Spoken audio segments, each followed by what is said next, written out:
Shri N P Chekkutty, ഇവിടെ ഈ SDP-യും ജമാഅത്തും ലീഗും കോൺഗ്രസും എല്ലാം ചേർന്ന് ഐക്യമുന്നണി പോലെ പ്രവർത്തിച്ചു എന്നിപ്പോൾ പിണറായി വിജയൻ പറയുന്നു. MV ഗോവിന്ദൻ പറയുന്നു അത്തരം നിലപാടെടുത്താൽ മതനിരപേക്ഷ രാഷ്ട്രീയ ഉള്ളടക്കത്തെ അതെങ്ങനെ ബാധിക്കുമെന്നുള്ളത് എല്ലാ ജനകീയ രാഷ്ട്രീയ പ്രസ്ഥാനങ്ങളും ആലോചിക്കേണ്ടതാണ് എന്ന മുന്നറിയിപ്പ്. പക്ഷേ ആത്യന്തികമായി ഇവരുടെ നാവിൽ നിന്ന് വരുന്ന ഭാഷ ഒരു ഇച്ഛാഭംഗത്തിൻ്റെ അടിസ്ഥാനത്തിൽ BJP-യേക്കാൾ ശക്തമായി, സംഘപരിവാറിനേക്കാൾ ശക്തമായി അവരുടെ രാഷ്ട്രീയം പറയുന്നതിന് തുല്യമല്ലേ? ഈ അപകടം എന്തുകൊണ്ട് സ്വയം മനസ്സിലാക്കുന്നില്ല, അല്ലെങ്കിൽ അങ്ങനെ മനസ്സിലാക്കില്ല എന്നൊരു നിർബന്ധ ബുദ്ധിയോടെ ഈ പ്രതികരണം നടത്തുന്നു? അല്ല, അത് CPM-നെ സംബന്ധിച്ചിടത്തോളം CPM പലപ്പോഴും തങ്ങളുടെ കക്ഷി രാഷ്ട്രീയപരമായ താല്പര്യങ്ങൾക്ക് വേണ്ടിയിട്ട് നിലപാടുകളെ ഇങ്ങനെ വളച്ചൊടിക്കുന്ന രീതിയുണ്ട്. വസ്തുത എന്താണ്? വസ്തുത SDP-ഐ ആയാലും ശരി, ജമാഅത്തെ ഇസ്ലാമി ആയാലും ശരി, മുസ്ലിം ലീഗ് ആയാലും ശരി, അത്തരത്തിലുള്ള രാഷ്ട്രീയ നിലപാടുള്ള ആളുകൾ ഈ നാട്ടിലുണ്ട്. അവരിൽ പലരും ഇത്തവണ പിന്നെ ജമാഅത്തെ ഇസ്ലാമി ആയാലും ശരി, അവരുടെ വെൽഫെയർ പാർട്ടി ആയാലും ശരി, SDP ആയാലും അവർ UDF-ന് അനുകൂലമായി നിലപാടെടുക്കുന്നു പരസ്യമായിട്ട് പറഞ്ഞതാണ്.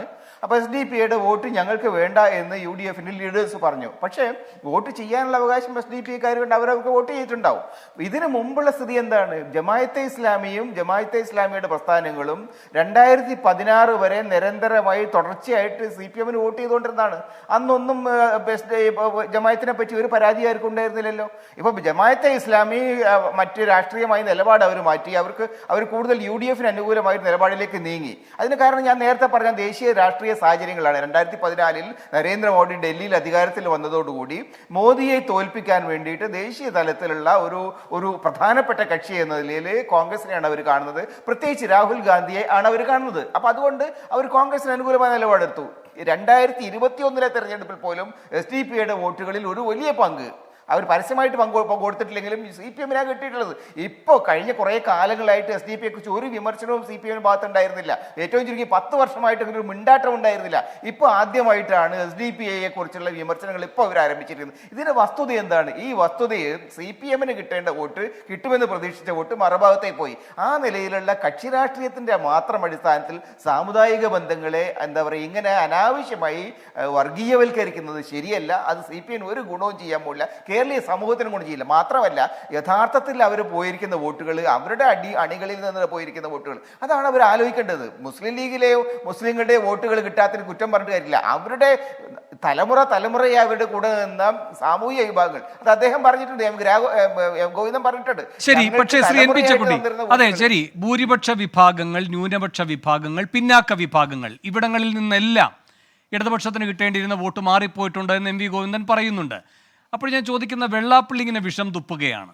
ഈ തെരഞ്ഞെടുപ്പ് വിധി വന്നതിന് തൊട്ടു പിന്നാലെ അങ്ങേക്കും ഓർമ്മയുണ്ടാകും, കോഴിക്കോട് ഈ നൌഷാദ് സംഭവം നടന്നപ്പോൾ, ഈ സമത്വ മുന്നേറ്റ യാത്രയുമൊക്കെ ആയിട്ട് ഇങ്ങനെ വെള്ളാപ്പള്ളി വന്നപ്പോൾ കൊച്ചിയിലെത്തിയപ്പോൾ നടത്തിയ പരാമർശം, എനിക്കൊരു മുസ്ലിമായി മരിക്കാൻ കൊതി തോന്നുകയാണ്, കാരണം അവിടെ നിന്നാണ് സർക്കാരിൻ്റെ എല്ലാ ആനുകൂല്യങ്ങളും കിട്ടുക. ഈ ഹാൻഡ്ബോൾ സംഘം അപകടത്തിൽപ്പെട്ട് മരിച്ചപ്പോൾ എന്താണോ കൊടുത്തത്, ഈ നൌഷാദിൻ്റെ കുടുംബത്തിന് എന്താണോ കിട്ടിയത്, ആ താരതമ്യത്തിൽ നിന്ന് തന്നെ എല്ലാം മനസ്സിലാകില്ലേ എന്ന് അന്ന് പിണറായി വിജയൻ്റെ ഒരു പ്രസ്താവനയുണ്ടായിരുന്നു. നൌഷാദിൻ്റെ ത്യാഗത്തിൻ്റെ വജ്രശോഭ, വജ്രപ്രഭ ഒരു വർഗീയ ഭ്രാന്തൻ്റെ ഭാഷണം കൊണ്ട് നഷ്ടപ്പെടില്ല അതിൻ്റെ കാന്തി എന്ന്. ആ പിണറായി എവിടെ പോയി? ഇപ്പോൾ വെള്ളാപ്പള്ളി ഇപ്പോഴും വിഷം തുപ്പി, പക്ഷെ പിണറായി എവിടെ? അല്ല, അതൊരു പ്രധാനപ്പെട്ട പ്രശ്നം തന്നെയാണ്. യഥാർത്ഥത്തിൽ കേരളത്തിൽ ഇപ്പം ഈ നൌഷാദ് പിന്നെ അവിടെ പിന്നെ ആപത്തിൽപ്പെട്ട ഒരാളെ രക്ഷിക്കാൻ പോയത് ജാതിയും മതവും നോക്കിയിട്ടല്ല. അപ്പൊ അദ്ദേഹം അവരെ രക്ഷിക്കാൻ ശ്രമിച്ചു, അദ്ദേഹം മരിച്ചു. അപ്പൊ അത്തരം കാര്യങ്ങളിലൊന്നും ജാതിയും മതവും ഒന്നും നോക്കുന്നത് ശരിയല്ല. പിണറായി വിജയൻ അന്നെടുത്ത നിലപാട് പൂർണ്ണമായും ശരിയായിരുന്നു. മാത്രമല്ല, പിണറായി വിജയന്റെ രാഷ്ട്രീയ പശ്ചാത്തലം നോക്കിയാൽ, അദ്ദേഹത്തിന്റെ പൊളിറ്റിക്കൽ ഹിസ്റ്ററി നോക്കിയാൽ അദ്ദേഹം ഒരു വർഗീയവാദിയല്ല. പക്ഷേ ഇപ്പൊ താൽക്കാലികമായിട്ടുള്ള ലക്ഷ്യങ്ങൾക്ക് വേണ്ടി, താൽക്കാലികമായ നേട്ടങ്ങൾ, ഒരു സാമൂഹിക വിഭജനത്തിന്റെ രാഷ്ട്രീയം അദ്ദേഹം പ്രയോഗിക്കാൻ ശ്രമിക്കുകയാണ്. അത് അദ്ദേഹത്തിനും ഗുണം ചെയ്യില്ല, കേരളീയ സമൂഹത്തിനും ഗുണം ചെയ്യില്ല.